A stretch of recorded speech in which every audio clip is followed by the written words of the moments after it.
우리가 계속해서 출애굽기를 보게 되는데요.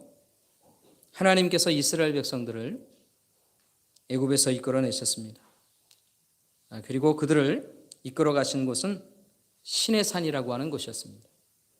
이 시내산에서 하나님께서 특별하게 그들에게 주신 것이 있었습니다. 그것은 바로 십계명입니다. 10가지 지켜야 할 법, 그게 십계명입니다.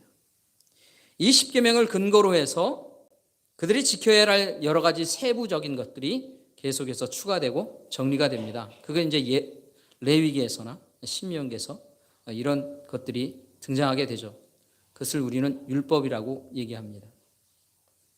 하나님께서 율법을 주셨습니다. 하나님께서 법을 정해주셨다 하는 것이죠. 하나님께서 법을 정해주셨다라고 하는 말에 의미가 있습니다. 그것은 뭐냐면 하나님께 주권이 있다, 그런 뜻인 거예요. 법을 주셨다라고 하는 것은 지킬 수 있도록 그것을 명령하신 분이 계시고 그 명령하신 분이 바로 주인이다라고 하는 의미가 있는 거예요. 여러분, 하나님께서 주신 법이 있습니다. 이 법을 어디에서 지켜야 됩니까? 하나님께서 주신 나라, 바로 하나님의 나라에서 이걸 지키며 사는 겁니다. 누가 지킵니까? 하나님의 나라에 사는 하나님의 백성된 사람들, 그 사람들이 하나님의 나라에서 이 법을 지키며 사는 거예요. 이 하나님의 나라에 내가 살겠다고 하는 사람들이 지키는 것이 이 하나님의 법이다라고 하는 것입니다. 그래서 십계명을 지키며 산다는 것은 하나님께서 이 나라의 주인이신 것을 인정하는 거예요. 그리고 그 인정하면서 그 법을 내가 순복하며 살겠습니다 라고 하는 뜻이 있는 거예요. 그러니까 그 십계명을 받은 사람들은 그것을 인정하고 그것을 지키며 그렇게 사는 것이다 하는 겁니다. 여러분, 하나님께서 인간에게 처음으로 법을 주셨을 때가 있었어요. 하나님께서 인간에게 처음 주신 법이 있습니다. 그게 바로 아담과 하와에게 에덴 동산에서 살 때에 주신 법이죠. 계명과 같은 거예요. 그게 뭘까요? 그게 어떤 법일까요? 그러면 우린 창세기로 한번 가야 됩니다. 창세기 2장입니다. 창세기 2장 16절과 17절 말씀을 보면 이렇습니다. 자, 앞에 보시면 창세기 2장 16절과 17절이 있습니다. 제가 한번 읽어보겠습니다. 여호와 하나님이 그 사람에게 명하여 이르시되 동산 각종 나무의 열매는 내가 임의로 먹되 선악을 알게 하는 나무의 열매는 먹지 말라. 내가 먹는 날에는 반드시 죽으리라 하시니라. 여러분, 아담과 하와에게 하나님이 내가 마음대로 먹을 수 있다, 마음대로 누리며 살 수 있다, 하나님이 그렇게 허락해 주셨어요. 하지만 선악을 알게 하는 나무의 열매는 먹지 말라. 하나님이 정해놓으신 거예요. 뭘로요? 법으로. 우리의 오늘 본문의 이야기처럼 계명으로 주신 거예요. 이것은 하나님께서 인간에게 주신 최초의 법입니다. 하나님의 법, 하나님의 계명, 하나님의 명령이 여기에 있는 것이에요. 하나님께서 아담과 하와에게 이 계명을 주신 이유가 있습니다. 왜 이 계명을 주셨습니까?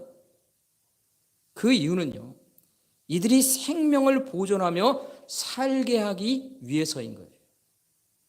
그래서 이걸 먹으면 너희들이 죽는다. 다시 말하면 이걸 안 먹으면 너희들은 어떤다고요?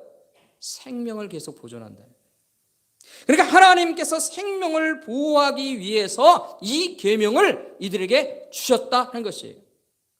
이처럼 하나님께서 그의 사람들에게, 그의 백성들에게 법을 주시는 것은 하나님의 주권을 깨달아 알고, 그리고 너희들의 생명을 보호하기 위해 이걸 지켜라 라고 하는 그 하나님의 뜻이 있는 거예요. 그래서 이것이 바로 하나님의 법을 주신 이유인 거예요. 그러니까 하나님께서 이 법을 주시는 것은 하나님의 주인 되심을 인정하고 너희들의 생명을 보존하기 위해 이 말씀을 지켜라, 이 계명을 지켜라 라고 하는 것이다. 이와 똑같은 이유로 이제 이스라엘 백성들에게 뭘 주십니까? 십계명을 주시는 거예요. 먼저 우리는 십계명의 앞에 부분을 지난주까지 우리가 알아봤습니다. 그것이 바로 1계명부터 첫 번째 계명부터 네 번째 계명인 것이죠. 하나님 외에 다른 신을 섬기지 말라. 우상을 만들거나 숭배하지 말라. 하나님의 이름을 망령되이 일컫지 말라. 안식일을 거룩한 날로 지키라. 이 계명들이 바로 앞에 부분에 있었던 첫 번째부터 네 번째 계명이죠. 이 네 가지 계명을 우리가 일반적으로 뭐냐면 하나님과의 관계 속에서 지켜야 하는 일이다. 그러니까 하나님과의 관계를 위한 계명이다. 이렇게 말하는 거예요. 하나님과의 관계를 위해서 지키며 살아야 하는 계명이다 하는 거죠. 그런데 오늘 우리는 이 또 다른 계명들을 읽게 됩니다. 오늘 우리가 읽은 이 계명들은 어떻습니까? 이 계명들은 사람들과의 관계 속에서 지켜야 하는 계명인 거예요. 그래서 인간관계 속에서 우리 안에서 우리 공동체 안에서 지켜야 할 계명이다 이렇게 말하는 것입니다. 자, 그러면 이 계명들이 어떤 계명들인지 한번 볼까요? 이 12절부터 17절까지의 말씀, 이 말씀을 명령 부분만 한번 우리가 보는 것입니다. 제가 한번 읽어볼까요? 우리 같이 한번 해볼까요? 12절부터 17절 앞에 보시면 명령 부분만 나오는 것이 있습니다. 한번 해볼까요? 12절입니다. 내 부모를 건강하라. 살인하지 말라. 가늠하지 말라. 도적질하지 말라. 내 이수에 대하여 거짓 증거하지 말라. 내 이웃의 집을 탐내지 말라. 이 계명들이 어떻게 들리십니까? 우리가 사람들과 관계 속에서 이 땅에 사는 모든 사람들과 살아가게 될 때에 지켜야 하는 그 계명들입니다. 여러분, 이 계명들이 어떻게 느껴지십니까? 이 계명들은 사실은 특별하지 않아요. 왜 그렇습니까? 우리가 흔히 들을 수 있는 계명이기 때문에 그래요. 우리가 흔히 알고 있고 들어왔던 일이기 때문에 그렇다 하는 것이죠. 도덕 시간에 우리가 흔히 들을 수 있는 이야기예요. 어느 강의나 어떤 종교에서도 가르치는 그런 이야기다 하는 것이. 그렇죠? 이 목사님이 다른 곳에서도 가르치는 내용이니까 뭐 다 똑같은 거 아닙니까? 기독교에서나 성경에서나 불교에서나 또는 다른 어떤 종교라 할지라도 다 이 정도는 다 가르칩니다. 우리가 알아왔던 이 유교 문화 속에 우리가 살았습니다. 그렇죠? 그러면 유교는 기본적으로 우리가 이 도덕적으로 윤리적인 것만 생각하지만 실제로는 그것은 종교입니다. 유교는 종교인 것이에요. 그러니까 유교라고 하는 종교 속에서 우리는 그 문화 속에 살아왔기 때문에 이게 너무나 쉽고 일반적인 거예요. 특별하지 않다 하는 것이. 예, 그렇습니다. 특별할 것이 없는 계명입니다. 그런데 우리가 한 가지 생각해야 될 것은 이 말씀 속에서 생각해야 하는 것이 있는데 왜 하나님께서 이 계명들을 지키며 살라고 말씀하셨을까요? 특별히 하나님의 백성들로 부름받은 사람들인데 왜 그들에게 세상 사람들도 가르쳐주는 이런 똑같은 말씀을 왜 계명이라고 그렇게 가르쳐 주셨을까? 우리 한번 생각해 보는 것이죠. 우리는 이 계명을 주신 이유를 생각하면서 한 가지 더 생각하는 것이 있습니다. 우리가 일반적으로 듣고 있는 이 이야기를 하나님이 하나님의 백성들에게 주면서 어떤 마음으로 주셨을까? 그리고 이 하나님께서 주신 이 계명이라고 하는 것을 우리가 어떤 수준의 계명으로 지키며 살라고 이 말씀을 주셨는가 하는 것입니다. 하나님께서 이 계명을 주시면서 하나님의 백성들에게 뭘 기대하셨을까요? 어떤 기대를 가지고 하나님께서 이 계명을 주셨는가 하는 것을 우리가 한번 생각해 보자 하는 것입니다. 하나님께서 그의 백성들에게 이 계명을 주시면서 기대하시는 게 있습니다. 레위기 11장 45절의 말씀입니다. 레위기 11장 45절의 말씀은 이렇게 말하고 있습니다. 나는 너희의 하나님이 되려고 너희를 애굽 땅에서 인도하여 낸 여호와라. 내가 거룩하니 너희도 거룩할지어다. 다시 한번 볼까요? 나는 너희의 하나님이 되려고 너희를 애굽 땅에서 인도하여 내신 여호와라. 내가 거룩하니 너희도 거룩할지어다. 하나님께서 어떤 분이라고 말씀하십니까? 거룩한 분이라고 말씀하십니다. 하나님께서는 속되고 죄악된 것으로부터 그리고 더러운 것으로부터 구별되어 계신 분이다 하는 것입니다. 이런 하나님께서 그의 백성들에게 무엇을 기대하고 계십니까? 거룩한 삶을 기대하는 거예요. 그러니까 거룩한 삶을 위해서 살아가는 자들이 되게 하셨다는 것입니다. 그렇다면 이 거룩한 삶이라고 하는 것을 어디서 살게 하신 겁니까? 이제 그들이 들어가야 할 가나안 땅에서 하나님의 나라 그 안에서 주신 것이다. 가나안 땅에 들어가서 가나안 족속들에게 같이 살면서 이것을 지켜야 하는 것으로 하나님이 주셨다는 것이죠. 함께 사는 가나안 족속들, 그들은 어떻게 살까요? 이 하나님의 거룩함이라고 하는 것을요, 그들은 모르죠. 생각 안 씁니다. 그냥 자신들의 몸에 유익된 것만을 생각하며 사는 사람들입니다. 이 사람들도 이것을 안다 할지라도 이 사람들이 이것을 제대로 지킬까? 그런데 하나님께서는 하나님의 백성들에게 무엇을 얘기하냐면 그들은 그것을 지키지 않는다 할지라도 너희는 하나님의 거룩함을 위해 이걸 지키라는 거예요. 하나님의 거룩함을 닮은 사람들로 너희들이 살도록 이 계명들을 그런 수준으로 지키며 살라라고 하는 거예요. 왜 그러냐면요, 사람들은 흔히 어떻게 생각합니까? 사람들은 흔히 다른 사람이 하면 따라합니다. 다른 사람이 가려고 하면 그 길을 따라간다는 것이죠. 그게 인간의 습성이에요. 그것이 내게 유익하고 편하고 좋으면 그게 어디로 가든지 그 방향으로 가려고 한다 하는 것이죠. 그런 땅에 살게 됩니다. 누가요? 하나님의 사람들이. 그 하나님의 사람들이 그렇게 살 때에 하나님이 원하시는 거 뭐냐? 한 번 더 생각하라. 한 번 더 생각할 수 있어야 한다. 이것이 거룩함을 따라가는 것이냐? 이게 하나님의 사람으로 거룩함을 따라 사는 것이냐? 하나님의 사람으로 구별되게 하는 일이냐 하는 것을 한 번 더 생각하고 그 기준을 따라 살아가는 것이죠. 그러니까 세상 사람들도 아는 똑같은 계명을 가지고 우리가 살아가고 있는 것 같지만 그 계명을 지키면서 우리는 이게 정말로 하나님 앞에 거룩함으로 사는 일이냐라고 하는 기준을 분명히 하고 살아가야 된다는 거예요. 그래서 이 세상이 부모를 공경하라 라고 하는 말을 하면 어느 수준까지 해야 되는가 하는 사람들의 생각이 있어요. 자신에게 유익하고 자신에게 도움이 되고 좋은 것입니다. 그런데 우리는 한 번 더 생각하는 거예요. 이게 하나님의 거룩함에 합당한 일이냐? 그래서 하나님의 거룩함의 수준으로 자꾸 우리는 올라갈 수 있도록 해야 된다.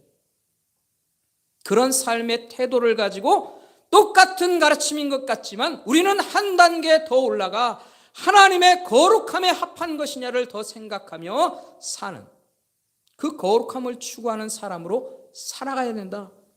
하나님이 그것을 우리에게 기대하신 거예요.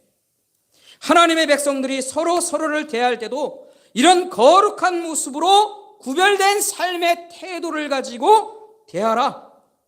하나님이 말씀하십니다. 이게 구약의 이스라엘 백성들에게 주어진 겁니다. 그런데 여러분, 이게 구약의 이스라엘 백성들에게만 요구되는 일일까요? 아닙니다. 신약을 살고 있는 우리에게도 똑같이 적용되는 거예요. 신약의 교회와 공동체 성도들에게도 똑같이 이것을 하나님이 요구하고 계십니다. 베드로전서 1장 15절과 16절의 말씀은 이렇게 말하고 있습니다. 오직 너희를 부르신 거룩한 이처럼 너희도 모든 행실에 거룩한 자가 되라. 기록되었으되 내가 거룩하니 너희도 거룩할지어다. 베드로 사도가 성도들을 향해, 교회들을 향해서 얘기하는 거예요. 구약의 성도들이 하나님 앞에서 거룩함으로 살라고 명령을 받은 것처럼 오늘 우리도 하나님 앞에서 그런 거룩함을 가진 사람들로, 성도들로 교회로 살아가야 된다. 예수 그리스도를 통해 구원을 받은 우리 그리스도인들이 그런 모습으로 살아가야 된다는 거예요. 여러분, 하나님 닮은 거룩한 모습으로 살라고 말씀하십니다. 이런 하나님을 닮은 태도를 가지고 우리 가족들을 대하고, 이 거룩한 태도를 가지고 우리 공동체 안에, 교회 공동체 안에 서로를 그런 마음으로 대할 수 있어요. 성도들이 서로 함께 대할 때마다 서로가 서로에게 거룩한 삶의 모습이, 거룩한 삶의 이 말들이 나타나길 위해 애써야 합니다. 내가 이런 말을 하면 하나님의 거룩함이 드러날 수 있는가? 내가 이런 행동들을 통해 하나님의 거룩함을 드러낼 수 있는가? 그래서 우리는 윤리와 도덕적인 수준의 차원의 그런 가르침을 가지고 사는 것이 아니라 세상 사람들과 똑같은 가르침을 가지고 살아가는 것 같지만 그 안에 하나님 닮은 거룩함을 추구하며 우리는 살아가는 거예요. 다른 거예요. 내 유익, 내 즐거움, 내 만족만을 위해서 살아가는 그런 가르침이 아니라는 것을 우리는 알아야 합니다. 이게 바로 하나님의 백성들로 부름받은 하나님의 사람들의 삶의 일인 겁니다. 여러분, 하나님의 백성들로 사는 일 쉽습니까? 어렵습니까? 쉽습니까? 어렵습니까? 참 어렵습니다. 세상 사람들이 사는 가장 높은 수준, 아니 그 이상을 살아내라고 하나님이 우리에게 말씀하고 계신 거예요. 하나님, 우리 아버지를 닮은 그런 마음의 태도를 가지고 우리가 살아가야 된다. 그러니까 만만치 않습니다. 누가 신앙의 길을 그렇게 쉽다고 얘기합니까? 교회 다니기 참 쉽죠? 누가 그렇습니까? 그래서 그리스도인으로 살아가는 일은요, 참으로 만만치 않은 삶을 살아가는 겁니다. 이 삶을 이 시대에 우리에게 살아가라고 우리를 부르시고 우리에게 맡겨주신 거예요. 그래서 우리는 사명을 가지고 사는 거예요. 여러분, 내가 하나님 앞에 사명받은 자도 사는 겁니다. 예수 그리스도로 인해서 부름받은 것은요, 너 복이나 받아라, 그런 종교적인 가르침을 위해서 우리가 부름받은 것이 아니에요. 우리가 하나님 앞에 생명을 받은 사람들은 사명자로 살기 위해 생명을 주신 거예요. 그것을 잘 깨닫고 살아야 한다는 것이. 그리스도인들이 너무나 만만치 않게 교회를 다니는 것처럼 생각하지 않으셔야 합니다. 이것이 바로 우리가 부름받은 이유다 하는 것입니다. 그렇다면 문제는 뭐냐면요, 우리가 어떻게 하나님 아버지 닮은 모습으로 살 수 있는가 하는 것이 우리에게 문제인 것이죠. 우리가 어떻게 해야, 어떤 마음을 가지고 살아야 이런 하나님 닮은 모습으로 살아갈 수 있겠는가 하는 것이죠. 우리에게 어떤 마음이 있으면 이것을 할 수 있을까요? 바로 사랑의 마음. 사랑의 마음으로 이것을 행할 수 있다는 것이에요. 여러분, 예수님께서 이것을 분명하게 가르쳐 주신 말씀이 있습니다. 마태복음 22장입니다. 마태복음 22장 34절부터 40절까지의 말씀은 이렇게 말하고 있어요. 제가 한번 읽어보겠습니다. 예수께서 사두개인들로 대답할 수 없게 하셨다함을 바리새인들이 듣고 모였는데 그 중에 한 율법사가 예수를 시험하여 묻되, 선생님, 율법 중에서 어느 계명이 크니까? 여러분, 율법이라고 하는 게 수없이 많은 계명이에요. 근데 그 중에서 가장 큰 계명이 어떤 것이냐? 예수께서 이르시되 내 마음을 다하고 목숨을 다하고 뜻을 다하여 주 너의 하나님을 사랑하셨으니 이것이 크고 첫째 되는 계명이요 둘째도 그와 같으니 내 이웃을 내 자신같이 사랑하라 하셨으니, 이 두 계명이 온 율법과 선지자의 강령이라.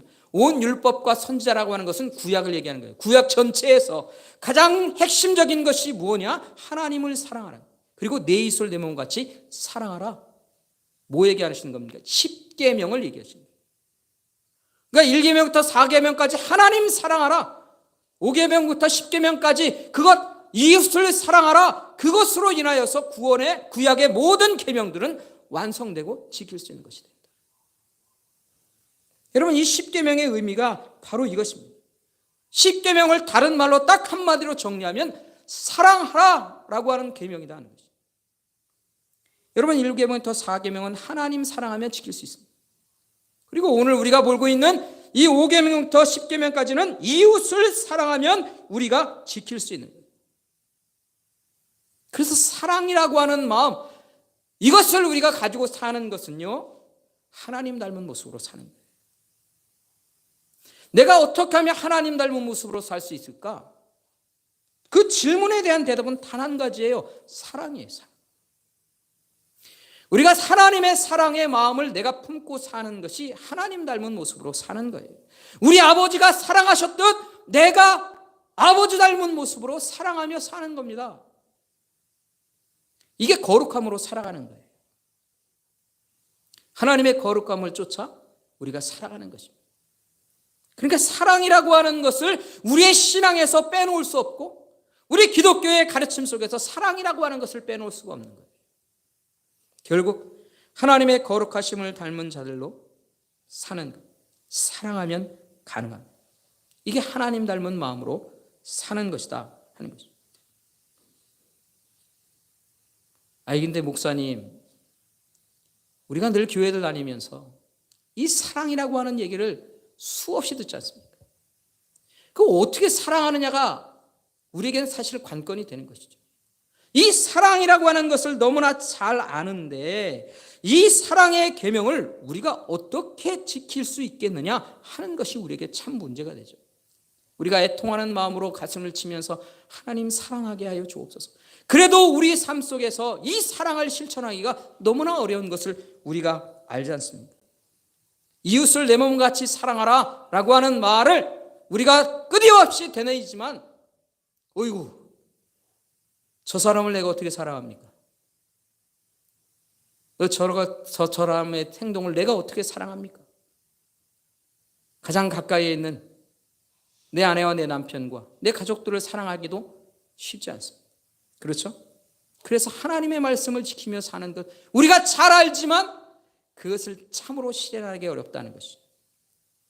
그래서 우리의 생각을 바꾸기 위해 우리는 하나님의 말씀으로 갈 수 있어야 돼요. 창세기 2장의 말씀으로 갑니다.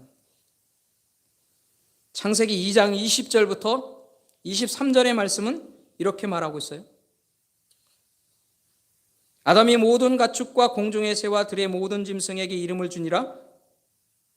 아담이 돕는 배 필요 없으므로 여호와 하나님의 아담을 깊이 잠들게 하시니 잠들매 그가 그 갈빗대 하나를 취하고 살로 대신 채우고, 여호와 하나님이 아담에게 취하신 그 갈빗대로 여자를 만드시고 그를 아담에게로 이끌어오시니, 아담이 이르되 이는 내 뼈 중에 뼈요 살 중에 살이라. 이것을 남자에게서 취하였은즉 여자라 부르리라 하니. 여러분, 참으로 오랫동안 잘 들어왔던 얘기죠. 그런데 이 말씀 속에서 한 가지 질문할 게 있습니다. 왜 아담이 하와에게 내 뼈 중에 뼈요 살 중에 살이라고 했을까요? 왜 내 뼈 중에 뼈요 살 중에 살이라고 했습니까? 그 이유가 뭡니까? 내 몸에서 나왔잖아요. 내 몸에서 나온 거예요. 그러니까 내 몸에서 나온 것으로 만들어진 사람, 그게 누굽니까? 하와입니다. 다시 말해서 하와는 내 몸인 거예요. 그렇습니까? 하와가 내 몸이라는 거예요. 자신의 몸으로 만들어진 존재. 이게 바로 아담과 하와인 거예요. 다시 말하면 같은 몸이다 하는 거예요. 이 같은 몸으로 하나 된 것이 부부인 거예요. 내 옆에 있는 아내가, 내 옆에 있는 남편이 나와 같은 존재라는 거예요. 내 몸이라는 거예요. 그렇습니까? 한번 옆에 있는 게 있으면 보세요. 내 남편을, 내 아내를 한번 보세요. 육집사님은 아내를 어디다가 떨어뜨려 놓으셨어요? 그래. 여러분, 내 아내가, 내 남편이 나 같은 몸이라니까요. 그런 같은 몸으로 하나님이 만들어 놓으셨다는 거예요. 이게 인생의 원리인 거예요. 이 원리를 모르면 우리는 인생에서 아주 큰 것을 잃어버린 거예요. 왜? 하나님이 처음에 인간을 지신 그 원리를 모르면 안 되는 것입니다. 내 아내는 내 몸인 거예요. 그러면 같은 몸이 결혼을 해서 자녀를 낳았습니다. 그러면 그 자식은 어떤 것입니까? 내 몸인 거예요. 그렇습니까? 안 그렇습니까? 내 자식도 나와 같은 몸인 거예요.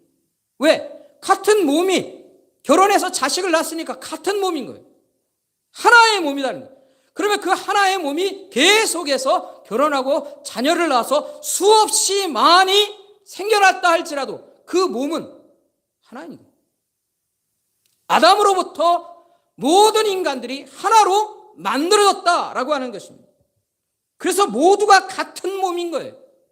그 모든 인류가 같은 몸인 거예요. 왜? 하나님께서 아담으로부터 그렇게 창조하셨기 때문에. 그렇습니까? 그러니까 이 모든 사람들이 같은 몸이기 때문에 하나님이 뭐라고 얘기하셔요? 내 이웃을 내 몸과 같이 사랑하라 하시는 거예요. 사랑하는 성도 여러분, 내 이웃을 내 몸처럼 사랑해야 하는 이유가 무엇이라고 말씀하십니까? 내 몸이기 때문에 그렇다. 내 아내도 내 남편도 내 몸이에요. 우리는 다른 사람들을 통해서 태어났고 다른 환경과 다른 삶과 다른 시대를 살아간다 했습니다. 그러나 결혼한 순간 같은 몸인 거예요. 그걸 알아야 한다는 거예요. 그리고 그 사람으로부터 나오는 자식들도 내 몸에서 난 자식입니다. 여러분, 우리는요 이걸요 자식들에겐 잘 인정합니다.